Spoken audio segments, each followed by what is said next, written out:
Hi hello welcome back to our YouTube channel. మా పిల్లలతో evening routine play time ఎట్లా ఉంటుంది అనేది మీకు ఈ వీడియోలో చూపిస్తాను. చాలా ఫన్ అండ్ ఎంటర్టైన్మెంట్గా ఉంటుంది. స్కిప్ చేయకుండా లాస్ట్ వరకు చూసేయండి. ఫస్ట్ వాళ్ళకి ఏమైనా స్నాక్ స్మాల్గా ఫ్రూట్ పెట్టేశాను, ఇద్దరికి పెట్టేసి అప్పుడు యాక్టివిటీస్ చేయిద్దామని చెప్పి ఫస్ట్ వచ్చి యాక్టివిటీ అయితే చేస్తున్నాను మా నిక్కీ గారి చేత. సో ఎట్లా చేస్తారనే చూసేయండి. ఫస్ట్ వాళ్ళు కూర్చుని సిట్టింగ్ పొజిషన్ వాళ్ళకి కంఫర్టబుల్గా ఉందా లేదా చూసుకోవాలి. అప్పుడు బాగా మనకి సపోర్ట్ చేస్తారు. ఇంకా మా చిన్నోడు ఏజ్ పిల్లల్ని అయితే మనం ఒక చోటు కూర్చోబెట్టలేము. వాళ్ళు ఎక్కడ కూర్చుంటే అక్కడ మనము ఆడిస్తూ ఉండాలి, ఇంకేం చేయలేం.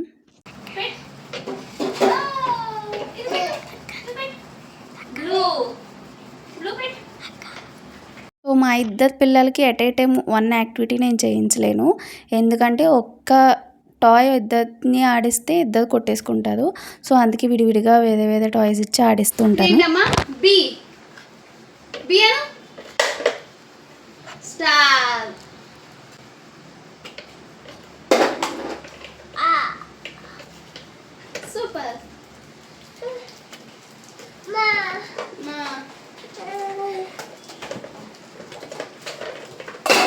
అదేం చేయరా పోనీ వచ్చి నా దగ్గరికి వచ్చి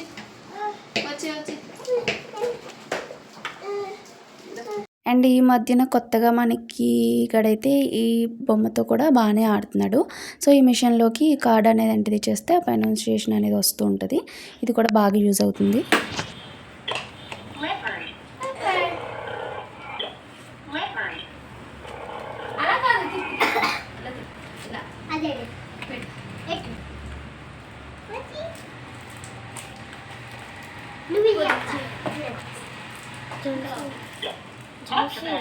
అంతే చాలు.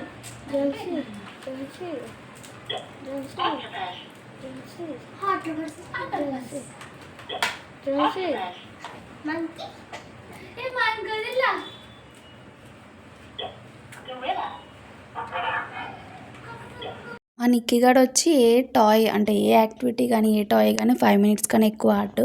ఆ 5 మినిట్స్ 10 మినిట్స్లోనే వాడికి బోర్ కొట్టేస్తుంది, లేసిపోతాడు. సో అప్పుడు మంచిగా నేను అరేంజ్ చేసేసి పక్కన పెట్టేస్తాను అండ్ కొత్త యాక్టివిటీ చేస్తాడు. సో అట్లా కంటిన్యూ అవుతూ ఉంటుంది. కిడ్స్ ఉన్న పేరెంట్స్ కంపల్సరీగా డేలో 1 అవర్ అయినా వాళ్ళతో ఇట్లా టైం స్పెండ్ చేయాలండి. అప్పుడే వాళ్ళకి మనకి ఉన్న బాండింగ్ అనేది బాగుంటుంది.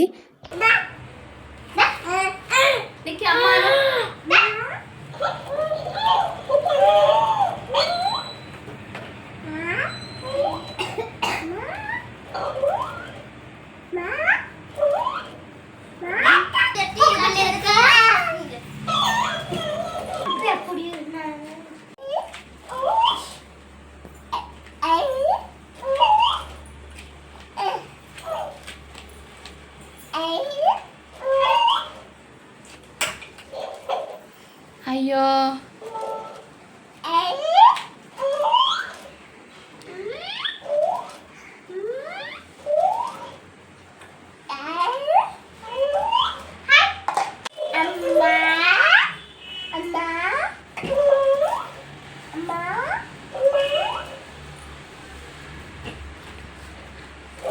తప్పు చెప్పు తప్పు.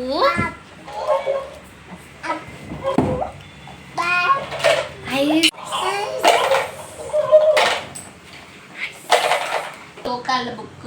సో పిల్లలకి మనము ఫోన్లో పెట్టి ఆ వాయిస్ వాళ్ళకి వినిపించడం కన్నా మనం పేరెంట్స్ ఎవరైతే ఉన్నారో మనం చెప్తూ ఉండగా వాళ్ళు వింటే వాళ్ళు ఫాస్ట్గా నేర్చుకుంటారు. ఎందుకంటే మనం మాటలు చూసే కదా వాళ్ళు మాటలు నేర్చుకునేది. సో ఫోన్లో పెట్టేస్తే ఫోనే అలవాటు అవుతుంది తప్ప ఆ మంత్రాలు అవి వాళ్ళకి రావు అని నా ఉద్దేశం. సో అందుకే నేను ఈ బుక్ అనేది తీసుకున్నాను. సో నేను పాడుతూ ఉండగా వాడికి అర్థమవుతూ ఉంటుంది, వాడు వింటూ ఉండి నేర్చుకుంటాడని చెప్పి నా ఉద్దేశం. సో అందుకే ఈ బుక్ అయితే కొని నేను వాడు ఆడుతున్న టైంలో నేను ఇట్లా శ్లోకాలు చదువుతూ ఉంటున్నాను. సో వీడికి ఇంకా మాటలు ఫుల్గా రాలేదు కదా. సో వింటూ ఉండగా ఆ టైం వచ్చేసరికి వాడికి బాగా మాట్లాడతాడు. ఈ మంత్రాలు వస్తాయని చెప్పి ఇప్పటి నుంచి నేను నేర్పించడం అయితే స్టార్ట్ చేస్తున్నాను. సో మీకు వినమ్మా, వక్రతుండ దండం పెట్టుకో వక్రతుండ మహాకాయ సూర్యకోటి సమప్రభ. నిర్విఘ్న కురుమే దేవ సర్వకాలేసు సర్వదా అదను పెట్టుకోమా. దేవుడా వినాయకుడు పాట ఇది. మళ్ళీ పాడినా. సో ఫైనల్లీ రూమ్ చూసేది ఎట్లా తయారైందో. సో ఇవన్నీ మంచిగా అరేంజ్ చేసుకుని పక్కన పెట్టుకుని తర్వాత మళ్ళీ కూడా నేను ఇట్లా ఫిజికల్ యాక్టివిటీస్ ఉంటాయి కదా కొన్ని, బ్యాడ్మింటను, సో క్రికెట్ కానీ లేదు అంటే పిల్లల సైజు చిన్న చిన్నవి, సో అట్లాగే బాస్కెట్బాల్, డ్యాన్స్ వేయడము, సాంగ్స్ పెట్టి సో అట్లా కొంచెం సేపు వాటిని బాగా యాక్టివ్ చేస్తాను. అప్పుడు డిన్నర్ టైంకి బాగా తింటారని చెప్పేసి. సో ఇట్లా ఉంటుందండి మా ఈవినింగ్ రొటీన్ అనేది. ఏజ్ పిల్లలు ఫుల్ మెస్సీ చేసి వదిలేస్తారు. వాళ్ళకి అరేంజ్ చేసుకునే అంత ఏజ్ వాళ్ళది కాదు. సో మనమే మంచిగా అరేంజ్ చేసుకోవాలి. ఎన్ని టాయ్స్ పిల్లల కోసం కొన్నామని కాదు, అది ఎన్ని డేస్ పోకుండా మనం దాచామా అనేది కావాలి. ప్రతిరోజు నేను అరేంజ్ చేస్తూనే ఉంటాను. నిక్కి ఎక్కడెక్కడో పాడేసినా కూడా అవన్నీ తీసి మంచిగా ఏ సెట్ ఆ సెట్ అరేంజ్ చేస్తాను. కాబట్టి మా నిక్కి చిన్నప్పటి నుంచి కొన్నవన్నీ అంటే 2 years అయినా కూడా ఇప్పటికీ కూడా అవి అట్లాగే ఉన్నాయి. మా చిన్నోడికి నేను యూస్ చేస్తూ ఉన్నాను. సో మీకు ఈ వీడియో నచ్చినట్టయితే లైక్ చేయండి, షేర్ చేయండి, కామెంట్ చేయండి. Thank you for supporting. మీకు ఇంకా ఏమైనా వీడియోస్ కావాలంటే కామెంట్ చేయండి.